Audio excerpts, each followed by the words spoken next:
mangsa paling rentan, yaitu darah ibu melahirkan dan janin atau bayi yang baru lahir, bawang putih, cermin, dan celah leher tempat kepalanya terlepas, yang harus diselesaikan lewat ritual tradisional. Pada fungsi utama mitos ini, itu sebuah sistem perlindungan kolektif yang dikemas sebagai horor. Dimanapun peradaban manusia tumbuh, di situ pula ketakutan pun juga lahir. Dan di Indonesia, tidak ada ketakutan yang lebih kuno, lebih merata, dan lebih spesifik selain sosok kepala terbang pemangsa darah. Kenapa? Kuyang di Kalimantan dan Palasi di Tanah Minang. Keduanya adalah legenda yang sama, yaitu manusia yang mendalami ilmu hitam untuk keabadian, melepaskan kepala dari tubuhnya saat malam dan bergentayangan menjadi mangsa paling rentan, yaitu darah ibu melahirkan dan janin atau bayi yang baru lahir. Pertanyaannya, apakah Kuyang dan Palasi ini hanyalah cerita kolektif masyarakat untuk menakut-nakuti, atau apakah legenda ini nyata adanya? Malam ini kita akan membedah misteri Kuyang dan Palasi dari sisi antropologi, psikologi, dan logika kultural. Karena di balik setiap ketakutan besar selalu ada alasan logis mengapa ketakutan itu harus ada.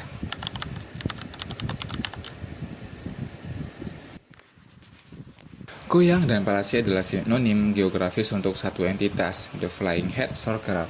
Di Kalimantan, dia adalah Kuyang, seorang wanita yang terikat pada ritual ilmu hitam untuk memperoleh kekebalan dan awet muda. Ceritanya berfokus kepada pantangannya, yaitu bawang putih, cermin, dan celah leher tempat kepalanya terlepas.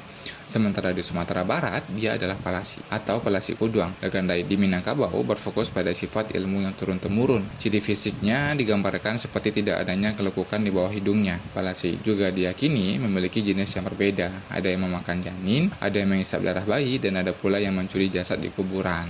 Mitos ini berkembang begitu mendalam, sehingga ia tidak hanya hidup dalam cerita, tetapi terukir dalam memori kolektif masyarakat. Saya sendiri juga masih ingat bagaimana saat masa kanak-kanak, sakit yang parah dan tidak bisa dijelaskan seringkali ditafsirkan oleh orang tua sebagai gangguan dari Palasi, yang harus diselesaikan lewat ritual tradisional. Dan ini menunjukkan betapa nyatanya mitos ini di mata masyarakat. Ia adalah bahasa pertama mereka dalam menghadapi penyakit. Namun, terlepas dari perbedaan ritual dan ciri fisiknya, ada satu kesamaan dari mitos ini, yaitu targetnya adalah selalu yang paling lemah, ibu hamil dan juga bayi. Target yang spesifik ini, ibu hamil dan bayi, bukan hanya menunjukkan kesadisan sang makhluknya, tapi justru mengarahkan kita pada fungsi utama mitos ini. Itu sebuah sistem perlindungan kolektif yang dikemas sebagai horor.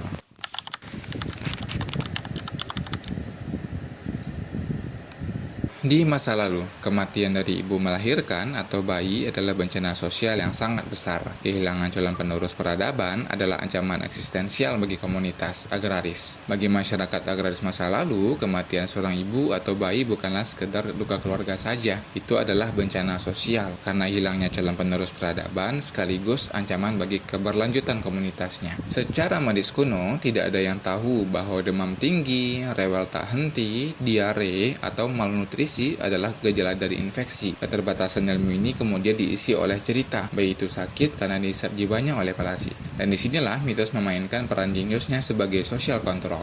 Pertama, kontrol moral. Cerita Kuyang dan Palasi adalah peringatan tegas bahwa ilmu hitam akan menghancurkan diri sendiri dan komunitasnya. Ia menjaga moral agar tidak ada yang tergoda cara cepat menuju kekayaan dan juga keabadian. Kedua, kontrol sanitasi dan privasi. Mitos ini memaksa keluarga untuk menjaga ibu dan bayi yang baru lahir secara sangat ketat. Tidak boleh sembarangan orang masuk ke rumah, tidak boleh ada darah atau kotoran yang tercecer, dan privasi bayi pun juga tetap terjaga. Mitos ini secara tidak langsung memaksa lingkungan yang steril di masa tersebut, di mana penyakit menular sangat mudah menyerang bayi.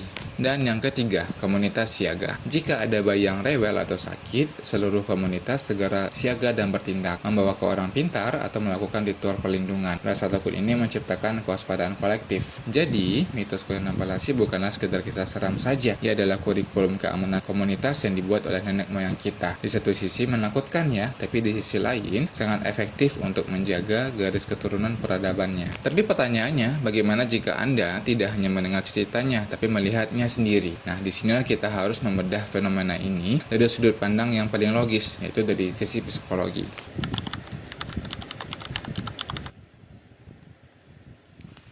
Di titik ini, sains modern menawarkan penjelasan tentang mengapa penampakan kuyang dan palasi terasa begitu nyata. Pertama, adanya confirmation bias dan sugesti massal. Jika Anda hidup dalam komunitas yang sangat percaya pada palasi, otak Anda secara otomatis akan mencari bukti. Suara gesekan angin di atap, bau amis dari selokan, atau bahkan kelelawar yang terbang cepat. Semua itu akan langsung diinterpretasikan oleh otak yang siaga sebagai bentuk dari kuyang. Ketakutan kolektif ini memicu histeria massal, di mana banyak orang mengalami gejala fisik seperti pingsan, sakit kepala, ataupun juga panik, atau halusinasi visual hanya karena mereka sangat yakin sesuatu yang jahat ada di sekitar mereka. Kedua, peran amigdala. Amigdala adalah bagian otak yang bertanggung jawab atas reaksi rasa takut dan ketika Anda stres, lelah, atau berada di lingkungan yang mencekam. Amigdala ini mengirim sinyal darurat ke seluruh tubuh Anda, dan tubuh pun juga meresponsnya dengan panik. Gejala fisik yang muncul, yang kemudian yang diyakini sebagai kesurupan atau diserang oleh palasi. Ketiga, ilusi visual di malam hari. Manusia sangat buruk dalam memproses visual di kegelapan. Siluet daun yang bergerak, cahaya kunang-kunang, atau pantulan organ dalam kuyang yang konon bercahaya, semua ini adalah ilusi yang diperkuat oleh rasa takut dan sugesti dari mitos yang sudah tertanam sejak kecil. Dengan kata lain, sumber teror kuyang tidak datang dari luar, melainkan dipicu dan diperkuat oleh mekanisme ketakutan yang sudah ada di dalam kepala kita sendiri. Dan disinilah kita menemukan titik temu antara spiritual dan rasional. Kita mungkin tidak bisa membuktikan kuyang itu ada, tapi kita bisa membuktikan bahwa ketakutan yang ia ciptakan adalah nyata dan memiliki mekanisme kimiawi di dalam otak kita. Mitos ini menjaga moral dan sains pun juga menjelaskan mekanismenya. Kuyang dan palasi bukan hanya tentang iblis ya, tapi tentang manusia yang selalu berjuang melawan kegelapan, baik itu kegelapan malam maupun kegelapan di dalam hatinya sendiri. Kuyang dan palasi tidak tenggelam atau menghilang dari peradaban. Mereka bertransformasi, mereka menjadi cermin yang disajikan leluhur agar kita tidak sombong pada ilmu dan selalu menjaga yang paling lemah.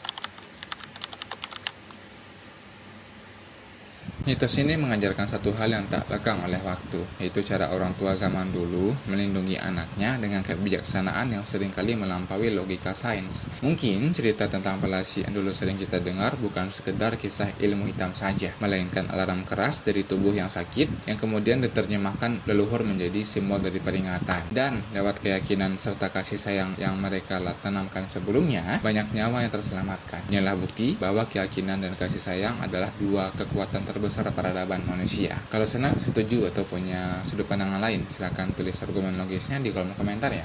Oke sana, itu tadi pembahasan kita di malam ini. Kalau kamu suka dengan pembahasan seperti ini, membedah mitos dari sisi sains, budaya, dan filsafat, jangan lupa klik like, komen, dan subscribe ya.